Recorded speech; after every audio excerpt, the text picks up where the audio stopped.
Indians, Asians, but even the Western world are following the philosophies that Pujya Swamiji has actually adopted and teaching us all. And yet, when he came to the UK, immigration officer who was actually an Asian lady did not recognize who this person was. Or did she recognize who this person was, and hence the reason why this was actually done? This red alert, and this is going to shock you even more, because the category of this red alert is normally associated with a person with a terrorism background. That's the type of red alert that has been created in Pujya Swamiji's passport. And that is really something that we ask you. We are going to follow this up to find out why such a thing has happened. Has it happened here in the UK? Are the UK government responsible for this? Or has it happened back home in India? And if so, is the Indian government responsible for this? I ask you to find out what you think that is. And I'm going to pass over to Pujya Swamiji to talk a little bit more about this and what's happened over the last... He's been having interview after interview over the last 48 hours, I think. Pujya Swami Ramdevji was a household name. Hounslow was a very, very quiet city. Not many people knew about it. But I think the whole world knows what Hounslow is. And more than that, people know who Pujya Swami Ramdevji is, because this has made headline news right across the world. Something that we are going to follow, and like I said to you, our plea to you is, and people like Alpesh Bhai is here with us, Manoj Ladwa is here, we ask you, with your interaction with government, to ensure that we find out why this happened, and find out that this never ever happens again, not just to Pujya Swamiji, but to any Indian religious leader who enters this country. It should not happen to anybody. Very, very delighted to have with us, flown in all the way from India, from the BJP. We have Venkaiah Naiduji, who's accepted our invitation to come for the entire 2-3 days of events. Can I please ask Venkaiahji to come up, say a few words on behalf of India in particular, and how we as NRIs should be working to make that development that we want in India. Venkaiah Naidu. Pujya Baba Ramdev ji, Sudhir ji, all the eminent people who have all gathered here. I am thankful to the Patanjali Peeth and also Bharat Swabhamani Andolan to provide me an opportunity to come over here and meet you and greet you and talk to you. I was really shocked when I came to know that Babaji was detained at the airport for 8 hours. Britain, in my own view, forgetting the past, is one of the most civilized countries in the world. So, such thing happening in Britain has really made me wonder what exactly happened. So I telephoned to Indian High Commissioner. The High Commission officers told me that even they are not aware what is the reason. They are trying their best to see that he is out of detention. I feel that it is the duty of the Ministry of External Affairs of Government of India and also the duty of the immigration officials of the British government to come clean on this and explain to the people how it happened, why it happened. Because Baba Ramdev ji is a yoga guru. He is not respected not only in India but in the entire world. That being the case, it's not an insult to Babaji, it's an insult to India. And it's an insult to civilization. We will settle it and we will definitely raise this issue in Indian Parliament, I can assure you that we will do it. Coming back to today's topic, I don't want to take much of your time. As Babaji has said, Bharat was once Vishwa Guru. Bharat was a destination for the entire world. Huyen Song, Pahian, the great historians came and then wrote about India thousands of years back. People from across the globe used to come to India, to Takshashila, to Nalanda, those universities for knowledge. And then entire world used to look towards India for rishis, their advice and their guidance. That being the case, what has happened? After independence, even at the time of independence, 1 rupee was equivalent to $1. 1 rupee was equivalent to $1. Today, the situation is the dollar is on escalator, rupee is on ventilator. That is the situation today. It is unfortunate. As I told you, I don't want to criticize my opponent, and this is not the forum for it. But it pains when we hear this, and I gave this example also. I have not given it out of joy or enthusiasm. I feel sad about my own country. But I can tell you, friends, the topic you people have chosen today, be it education, be it women empowerment, be it black money, bringing back the black money, all these issues are very, very relevant. My only point is give encouragement, provide them skill development, give them a pat on their back. Indian people will work hard. Even NRIs across the globe, they are also disturbed and worried about Indian condition. They all make inquiries to us, they all want to do something, कुछ ना कुछ होना चाहिए.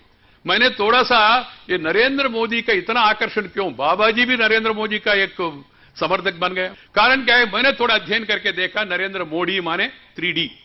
क्या है 3D Modi? 3D माने decisiveness, dynamism and development. All 3 Ds in 1 D, that is Narendra Modi. That is the reason. I am not praising him because he is my colleague and he is my party person. Because I will come to the point which is the topic for today. People of the country are tired because of policy paralysis. People have seen earlier during Vajpayee's 5 years period what is development. The boys in India, they find highway, oh beautiful, telephone, very great, S3, S4, S5, tak aa gaya, then internet, itna kantikari parivartan aaya, then Facebook, then Twitter, this, that and all. So many things have come. They have tested. Some of the boys are earning 1 lakh rupees per month in India, in IT sector. Suddenly today, in the last 3 months, some people are getting notice, by next month first, you are terminated. So the entire family is getting collapsed.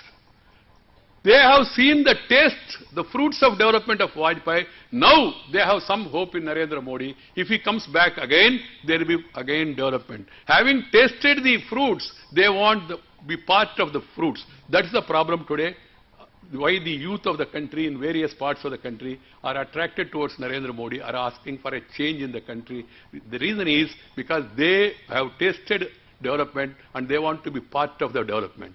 Every human being should remember 4 things. 1, Kanna Talli in Telugu, that means mother who has given you birth, Janma.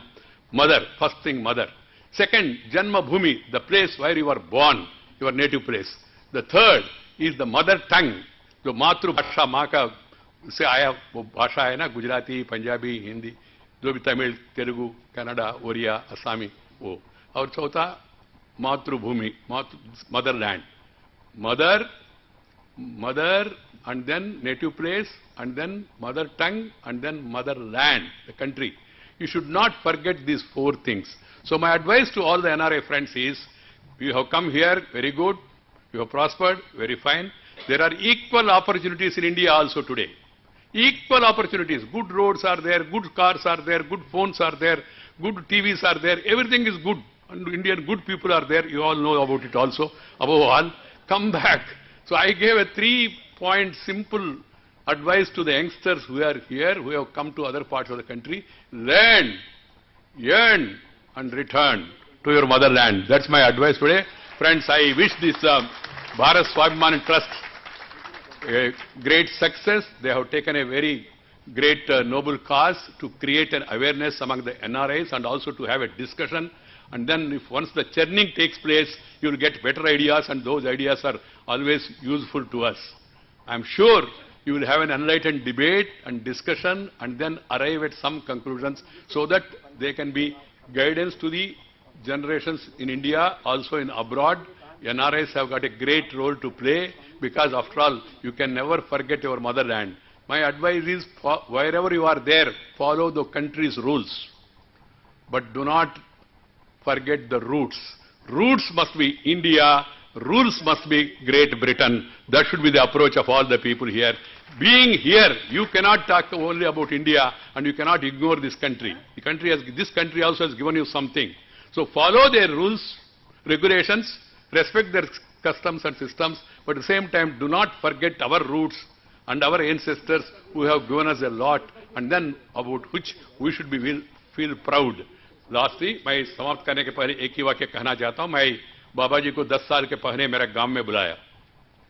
मेरा बेटी और कुछ मित्र मिलके एक स्वर्ण Bharti trust चलाते वो लोग ग्रामीण विकास के लिए. उसमें बुलाया. स्वामी जी ने वहां सबको संबोधित किया. अगला दिन टाउन में गया हम लोग. सुबह सुबह स्वामी जी ने मुझे कहा 5:30 बजे कार्यक्रम होगा. मैंने कहा 5:30 बजे लोग उठते भी नहीं है. स्वामी जी ने कहा आप चिंता मत करो, करिए. तो मैंने अनाउंस कर दिया कॉलेज ग्राउंड में. हम दोनों मिलके, स्वामी जी ठहरे थे. स्वामी जी का एक विशेषता यह है, वो सिंपल आदमी है, जैसा उन्होंने कहा ना, उनके पास ये 3 कपड़ा के अलावा और कुछ है ही नहीं. तो स्वामी जी ने बताया मुझे सुबह जाएंगे. हम सुबह गए वहां 5 बजे. मैं बहुत अच्छा जानता हूं मेरा शहर को. मैं बचपन से वहां स्टूडेंट लीडर था, फिर कॉलेज में प्रेसिडेंट था, यूनिवर्सिटी में चेयरमैन था, विधायक बना 1978 में. At very young age I became MLA also. So I know my town better. So हम लोग वहां पहुंच गया 5:20 पे. आपको आश्चर्य होगा, जो मैदान है कॉलेज का मैदान पूरा भरा है. लोग अपना चद्दर अपना बिस्तर लाके नीचे धर के बैठे रेडी. मुझे आश्चर्य हो गया, क्या है, कुछ माया हो गया क्या? स्वामी जी के पास और कुछ अद्भुत है क्या? A message. India has respect for rishis, India has respect for sages, India has respect for saints, and they are always fond and proud of their heritage and culture.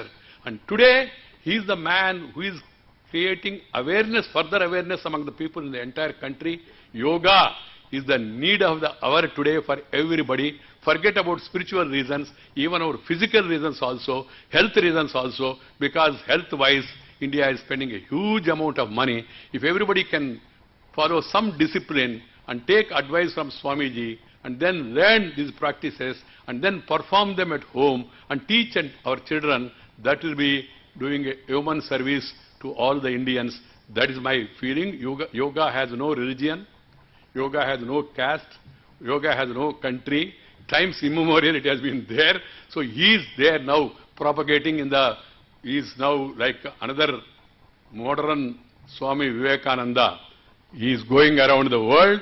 I wish him all the best and I pray God to give him further strength so that he can spread the message across the globe. बहुत बहुत धन्यवाद. नमस्कार. जय हिंद.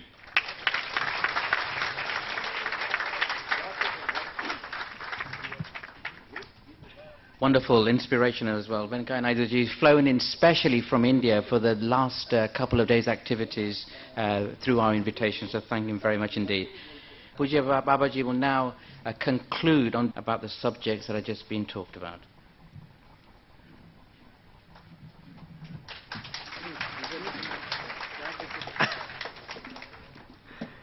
आज इतनी गंभीर बात प्रामाणिक, बहुत जिम्मेदारी के साथ यहां चर्चा की है सबने. आज हमें अपने बारे में तो सोचना ही है, जिस देश के हम नागरिक हैं, सिटीजन हैं, उसके बारे में भी सोचना है.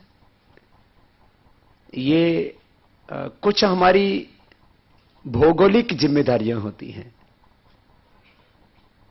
जैसे पारिवारिक जिम्मेदारी है, ऐसे ही पर्यावरण की भौगोलिक, सामाजिक, राजनीतिक, राष्ट्रीय जिम्मेदारियां होती हैं. ऐसी हमारी एक वैश्विक जिम्मेदारी भी है, क्योंकि इस पूरे ब्रह्मांड का, यूनिवर्स का हम पर बहुत उपकार है.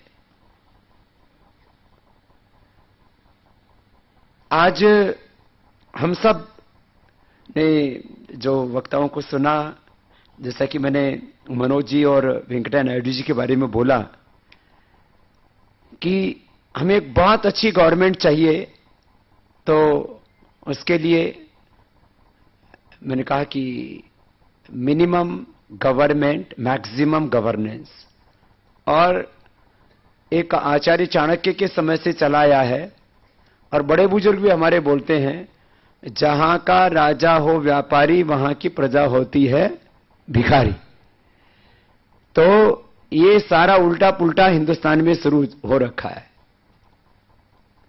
वहां रेलवे में हर वर्ष कम से कम मैं बता रहा हूं 1 से लेकर के 2-3 लाख करोड़ का प्रॉफिट हो सकता है। और रोडों के ऊपर जितना रोड है उससे 15-16 गुना ट्रैफिक है।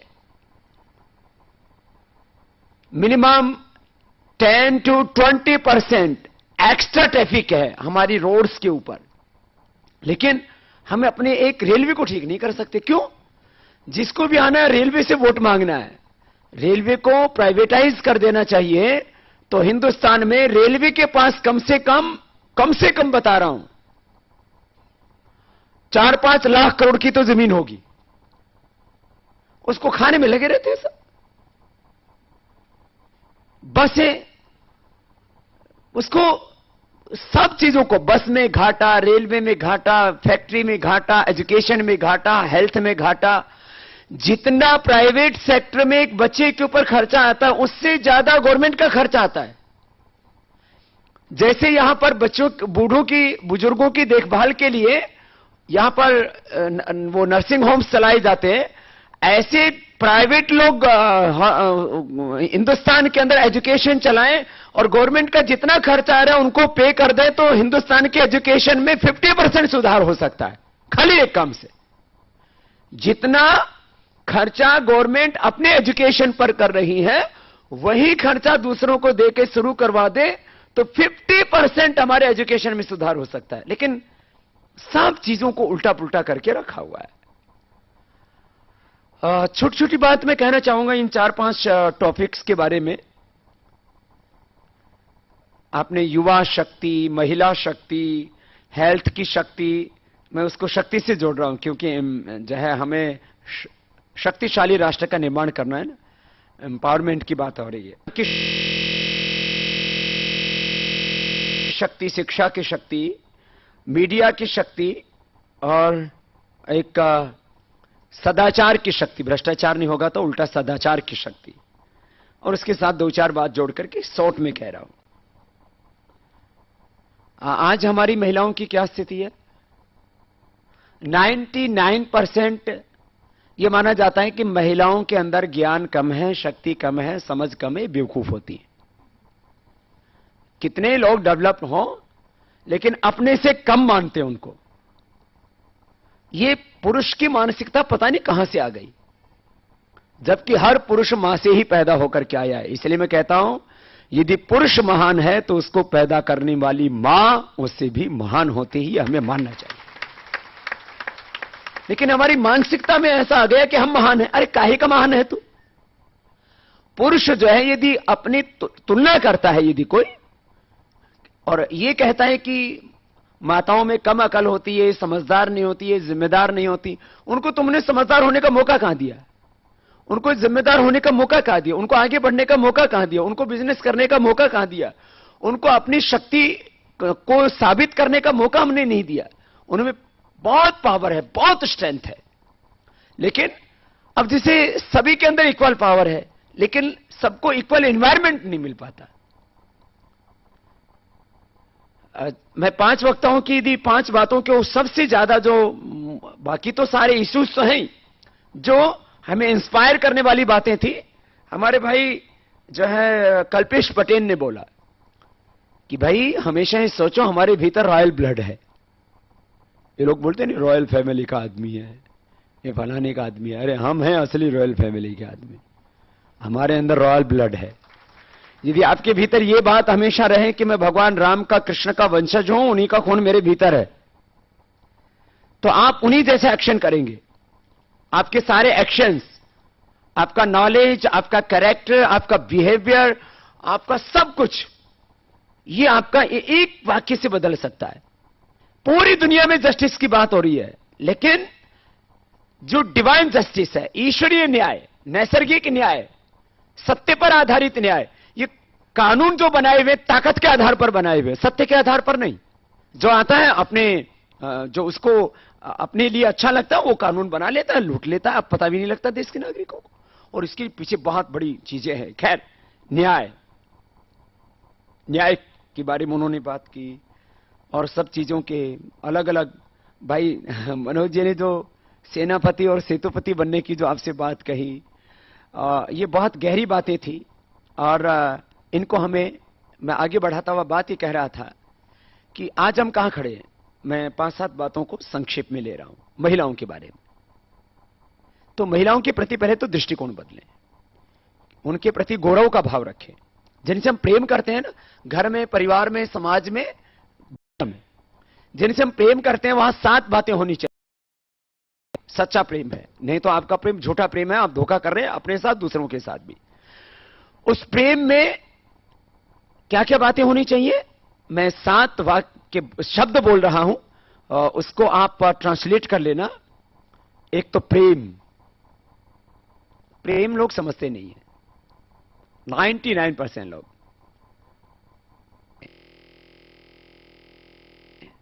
मोह में घुसे हुए। प्रेम, डिवाइन लव। कृतज्ञता दूसरा। कृतज्ञता बहुत ऊंचा शब्द है। ये थैंकफुलनेस इसमें ये इसमें नहीं आती वो बात। कृतज्ञता, माता पिता, मनुष्य और संपूर्ण अस्तित्व, होल यूनिवर्स, इसका हम पर कितना उपकार है। एक एक दिन के जिंदगी जीने, माता पिता, गुरुजन, हमारे परिजन से लेकर के सारा ब्रह्मांड हमारी कितनी सहायता सहयोग करता है हमारा, उस सब के प्रति कृतज्ञता। तो प्रेम, कृतज्ञता। एकत्व, सबको समझने की बात कर रहा हूं। एकत्व, वननेस, जिसके बारे में हमारे स्पीकर से ने भी बात की। वननेस, एकत्व। समर्पण, एक दूसरे के लिए अपना सब कुछ अर्पित करने का भाव। गौरव का भाव, एक दूसरे को के प्रति प्राउड फील करना। और सम्मान का भाव, रेस्पेक्ट, हर लिहाज से रेस्पेक्ट। ये रेस्पेक्ट, सम्मान बहुत ऊंचा शब्द है, हर दृष्टि से हम सम्मान। और मर्यादा, माता पिता, गुरु, शिष्य, मनुष्य और मनुष्य की, समाज की, सबकी एक मर्यादा है, उसका अतिक्रमण नहीं करें। तो महिलाओं के प्रति भी ये 7 भाव हम रखें। महिलाओं को भोग की वस्तु समझ रखा है। अभी भी बहुत से समुदाय ऐसे, बहुत से लोग ऐसे हैं हर समुदाय में, कि जो माताओं को बच्चा पैदा करने की मशीन मानते हैं और कई जगह ये काम करवाते हैं। आपने बहुत, अभी ठीक है कि हमारा वंश चलाना है, मैं वो कौन सी मदर बोली जाती है, वो सॉरगेट मदर की मैं बात नहीं कर रहा हूं, लेकिन उससे भी आगे लोग चले जाते हैं। ठीक है, अब वो, और सॉरगेट मदर कौन होती है? सभी गरीब महिलाएं होती, 99 नहीं 100% गरीब महिलाएं होती हैं। माने महिलाओं को, और फिर जिनको 3 से 5 महीने के बच्चे गर्भ की गिरा कर फिर खाते हैं लोग, वो तो अभी भी चल रहा है पूरे वर्ल्ड में। क्या बोलते हैं उसको? फीटस। बहुत गलत चलता है। फिर ये तो हो गया, उसके आगे भी महिला जो है वो चलो बच्चा पैदा करेगी। पहले तो यूरोप में बहुत भ्रम था, उनको वोटिंग राइट्स तक नहीं था, उनमें आत्मा तक नहीं मानी जाती थी। धर्मों में भी बुरी हालत है महिलाओं की, सभी धर्मों के अंदर माताओं का अपमान किया गया है। मैं इस बात को मैं खुलेआम कह सकता हूं। और अभी जाकर के सब जगह, सभी धर्मों में कोई ना कोई ऐसे व्यक्ति हुए हैं कि जिन्होंने महिलाओं के बारे में कुछ ना कुछ गलत बोला हुआ है। क्योंकि 99% जो पुस्तक लिखने वाले थे वो पुरुष लोग थे। 99% ज्यादातर पुस्तक लिखने वाले पुरुष आदमी थे, इसलिए उन्होंने महिलाओं के बारे में कहीं ना कहीं हल्की बात कही है। सभी तरह के वेदों को छोड़ करके सभी जगह कोई ना कोई ऐसी बात मिल जाएगी कि सारा लांछन महिलाओं के ऊपर लगता है। तो ये बहुत बड़ी चीज है, ये खाली हिंदुस्तान से जुड़ी हुई बात नहीं है। मैं आपको संस्कृत में बता दूंगा, मैं आपको उर्दू में बोल दूंगा, फारसी में बोल दूंगा, हिंदी में बोल दूंगा, तमिल, तेलुगु, कन्नड़, सब जगह हर भाषा में महिलाओं के लिए कुछ ना कुछ ऐसा लिखा मिलेगा जैसे कि उनको नीची निगाहों से देखा जाए। तो हमें इन चीजों से मुक्त होना पड़ेगा। सबसे पहली बात महिलाओं के बारे में। तो दृष्टि बदलेगी तो ही सृष्टि बदलेगी। बाद में युवा शक्ति। देखो, हर आदमी की लाइफ में 10 इयर्स तो उसका गोल्डन पीरियड होता है काम करने का, और यदि कोई योग करता रहे तो हमेशा युवा बना रह सकता है। तो आप लोग, ये बात सही है। देखो, युवा में क्या खास बात होती है, वो परिणाम को नहीं देखता है। वो कहता है मुझे सच्चाई के अनुसार जीना है और उसके लिए मरना भी पड़े तो मर जाऊंगा, कोई बात नहीं। जो बुजुर्ग होता है ना, उसमें उसका एक्सपीरियंस बहुत होता है, उसका नॉलेज विजडम बहुत होता है, बहुत उसमें विशेषता है। लेकिन वो ना परिणाम से बहुत डरता है, रिजल्ट से बहुत, यह कहते हैं जो होगा देखा जाएगा, खड़ा हो जाता है। तो मुझे लगता है हमें बहुत सी चीजों में परिणाम से नहीं डरना चाहिए, सत्य और न्याय के आधार पर, ट्रुथ और जस्टिस के आधार पर हमें काम करना चाहिए।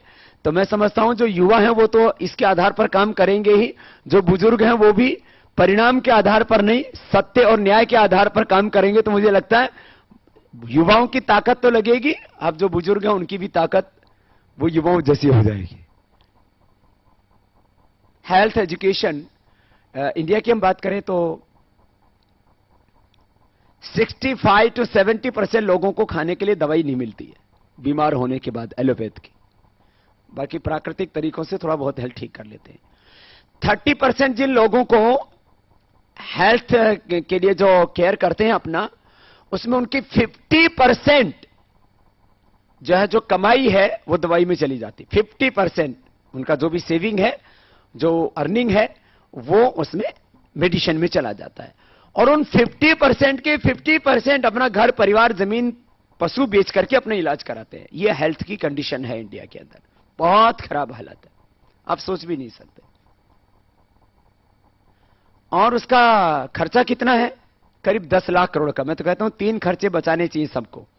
10 लाख करोड़ का करीब दवा के ऊपर खर्च, और 10 लाख करोड़ रुपए बेवकूफी से लोग दारू पर खर्च करते हैं, बीड़ी सिगरेट शराब नशा आदि में 10 लाख करोड़ रुपए, और 10 लाख करोड़ रुपए फिर एमएनसीज के हवाले कर देते हैं। 30 लाख करोड़ रुपए टोटल इंडिया गवर्नमेंट का और स्टेट एंड सेंट्रल गवर्नमेंट का बजट होता है 30 lakh crore. State and central government सभी का 30 लाख करोड़ का गवर्नमेंट का बजट। 30 लाख करोड़ तो इन्हीं 3 चीजों में हिंदुस्तान के बर्बाद हो रहे हैं, हेल्थ, एजुकेशन, हेल्थ एंड ये सब ड्रग्स और एमएनसीज। वो दूसरा एक मतलब है कि स्वदेशी का जो दर्शन महात्मा गांधी ने दिया, मैं उसकी बात कर रहा हूं। खैर, एजुकेशन में मैं बहुत खराब हालत, मैं ऐसा देखता हूं कि यदि ये पूरे वर्ल्ड में इसके ऊपर रिसर्च हुआ है, हर एक बच्चे को यदि ठीक से एजुकेशन मिले तो हर एक बच्चा बहुत ब्रिलियंट बन सकता है। दुनिया की समस्या यह है, मुझे यहां के बारे में ज्यादा जानकारी नहीं है, लेकिन हिंदुस्तान में गरीबों के लिए अलग स्कूल, अमीरों के लिए अलग स्कूल, राजनेताओं के बच्चों के लिए अलग स्कूल, जो बड़े बड़े पॉलिटिशियंस हैं, बड़े बड़े कॉर्पोरेट हाउस हैं, उनके लिए अलग स्कूल, मिडिल क्लास के लिए अलग स्कूल, फिर हर एक के लिए, सब के लिए अलग अलग स्कूल है, कॉलेज है, यूनिवर्सिटीज है। अमीर का बच्चा ही अच्छे स्कूल में पढ़ सकता है। मुझे ऐसा लगता है कि जो है कम से कम एजुकेशन तो सबके लिए इक्वल होना चाहिए। यदि यही काम हिंदुस्तान में हो जाए तो आने वाले 10-20 सालों में भारत दुनिया की महाशक्ति हो सकता है, केवल एक काम से। लेकिन वहां गरीबों के बच्चे को पढ़ने का मौका ही नहीं मिलता है, और वो थोड़े नहीं है, 80% लोग हैं। 80% लोग क्या सोचेंगे? वो अपने फ्यूचर के बारे में, अपनी कंट्री के बारे में, अपने पॉलिटिशियंस के बारे में, पॉलिटिक्स के बारे में, वो डिफरेंट प्रकार के एम्पावरमेंट के बारे में सोच ही नहीं सकते। ये हालात है। मैं गांव में जाता हूं, वहां पूछता हूं बच्चों से, बेटा आपको बनना क्या है, आपका सपना क्या है? उनको यही नहीं पता कि जिंदगी में कोई सपना भी होता है। तो मैं एक दो नहीं, सैकड़ों बच्चों के पास जाके पूछता हूं, तो उनको यही नहीं पता कि जिंदगी में कोई सपना होता है, कोई बनना भी होता है। उनको ऐसा लगता है हमारे माँ बाप मजदूर है, हमको मजदूरी करनी है, हमारे माँ बाप खेती कर, हमको खेती करनी है, हमारे माँ बाप गाय भैंस भेड़ बकरियां चरा रहे, हमको गाय भैंस भेड़ बकरियां चरानी है। इससे आगे सोच ही नहीं है। और इसीलिए हिंदुस्तान के जो पॉलिटिशियन हैं, हम तुमको अनाज दे देंगे, हम तुमको रोटी दे देंगे, हम तुमको टैबलेट दे देंगे, हम तुमको ये दे देंगे, उनको वोट दे देते। उसे आगे सोच ही नहीं पाते। मीडिया, प्रिंट मीडिया और इलेक्ट्रॉनिक मीडिया ये तो 99% हिंदुस्तान में बड़े ताकतवर लोगों के द्वारा संचालित होता है और पेड मीडिया ज्यादा हो गया है, चाहे उसको आप कॉर्पोरेट्स के द्वारा संचालित बोले, पॉलिटिशियंस के द्वारा या जो इंटरनेशनल जो पावरफुल ग्रुप्स हैं उनके द्वारा।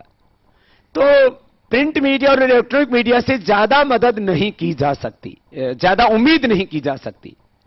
इसलिए मैं तो दो मीडिया को सबसे ज्यादा पावरफुल मानता हूं। एक तो माउथ मीडिया, खूब प्रचार करो ना, जैसे मैं प्रचार करता हूं। Mouth media and social media, इसमें हम सभी स्वतंत्र हैं और इसकी ताकत तो सबको इस्तेमाल करनी चाहिए और इसी से हम दुनिया को बदल सकते हैं। यह भी बहुत बड़ी ताकत है, सच्चाई लोगों तक पहुंचा सकते हैं। तो माउथ, प्रिंट मीडिया और इलेक्ट्रॉनिक मीडिया का जवाब है mouth media and social media. इसकी तो ताकत हमें यूज करनी पड़ेगी। लगभग 9 माह तक राष्ट्रनायक स्वामी रामदेव जी महाराज पूरे देश में काला धन, भ्रष्टाचार एवं सत्ता व व्यवस्था परिवर्तन के लिए यात्रा करेंगे। अभी सितंबर महीना चल रहा है। सितंबर, अक्टूबर, नवंबर, दिसंबर, जनवरी, फरवरी, मार्च, अप्रैल और मई महीने तक करीब 9 महीने का वक्त है। 9 महीने तक अब बाबा रामदेव पतंजलि योगपीठ नहीं जाएगा।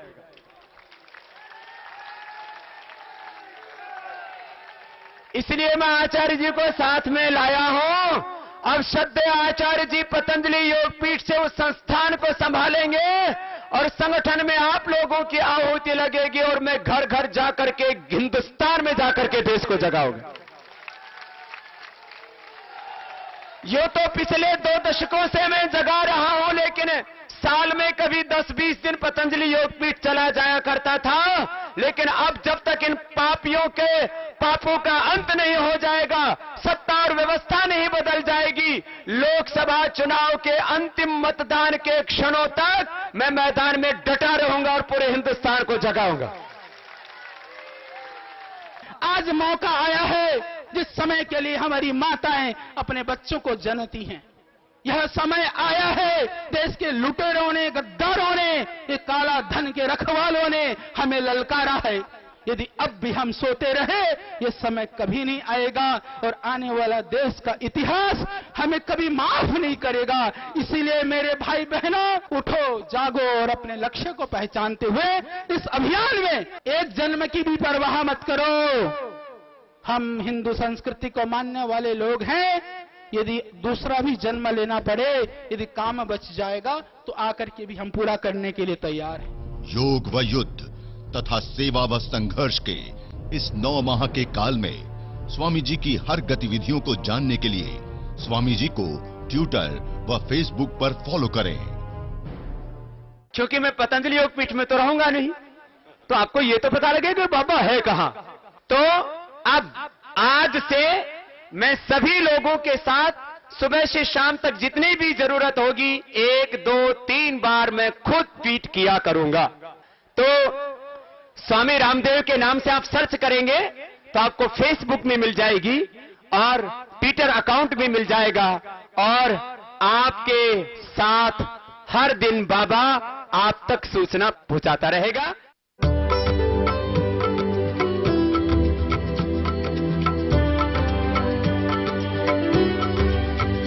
आस्था जीवन का आधार।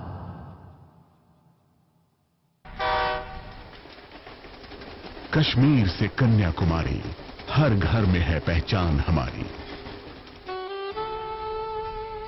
वाह, खाने का मजा आ गया। तो एमडीएच मसालों का कमाल है सर।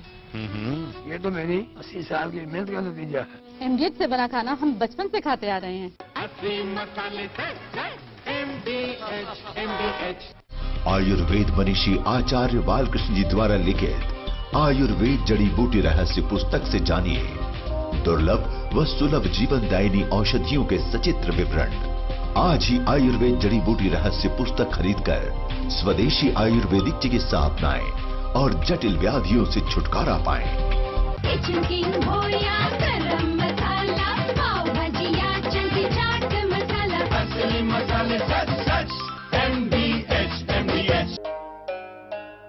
पतंजलि आयुर्वेद ने दिया हरिया जैसे मजदूर किसानों को सर उठाकर जीने का मौका। और खुशहाल गांव ने दिया अपनी माटी से अपने किसानों का उपहार सबसे अच्छे, सबसे सस्ते, विश्व स्तरीय स्वदेशी उत्पाद।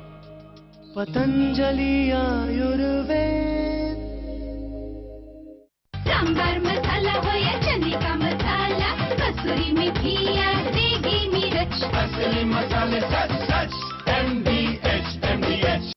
होशियार खबरदार, शहंशाह आदम पधार रहे हैं। दुनिया में मसालों के शहंशाह MDH मसाले, असली मसाले सच सच MDH। वर्तमान युग के धन्वंतरी श्रद्धेय आचार्य बालकृष्ण जी द्वारा लिखित पुस्तक आयुर्वेद सिद्धांत रहस्य के परिष्कृत नवीन संस्करण का विमोचन देश के शीर्ष संतों एवं श्री नरेंद्र मोदी जी के कर कमलों द्वारा संपन्न हुआ।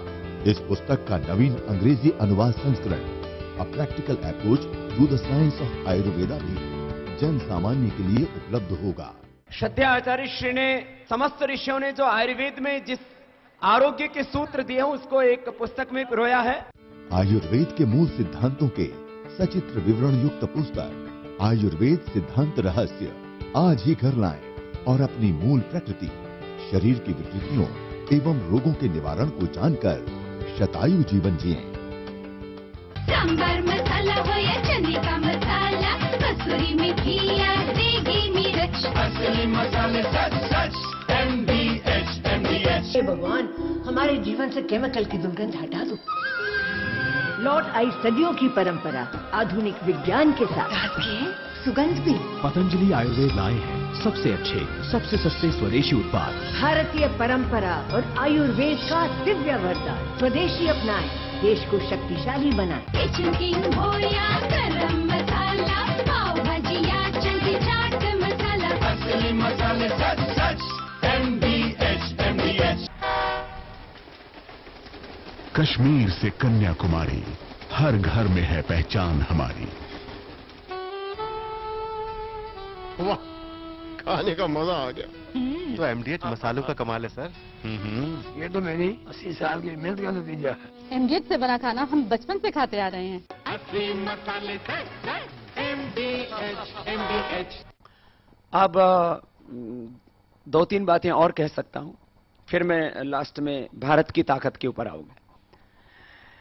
धर्म की शक्ति ये बहुत बड़ी है, अध्यात्म की शक्ति, इसका बहुत अनादर किया हमने, इसका बहुत तिरस्कार किया। और भारत में तो हालात क्या है, धर्म शब्द बोलना जैसे गुनाह है। धर्म चक्र प्रवर्तन आय कि धर्म की प्रतिष्ठापना के लिए संसद है, ये संसद में लिखा हुआ है।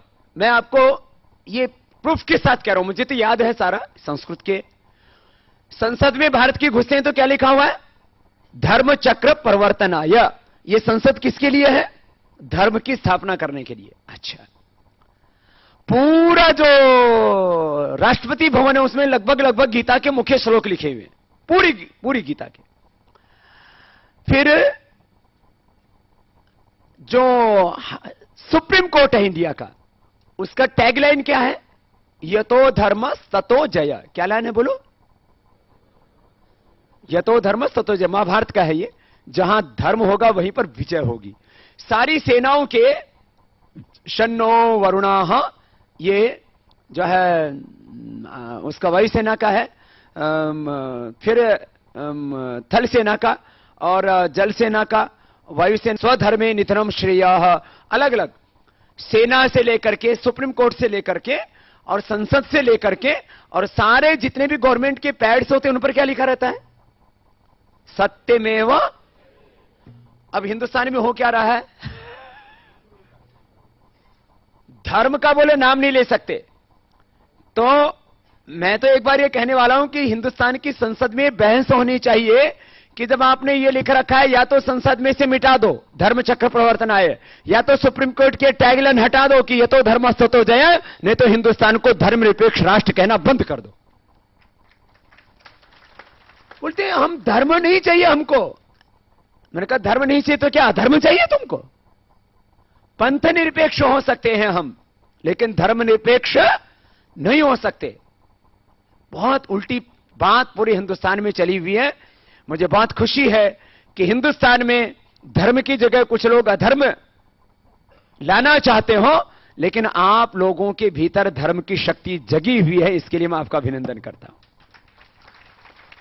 एक बात फिर जो है, दूसरी बात, मैं भारत की बात थोड़ी कर लो।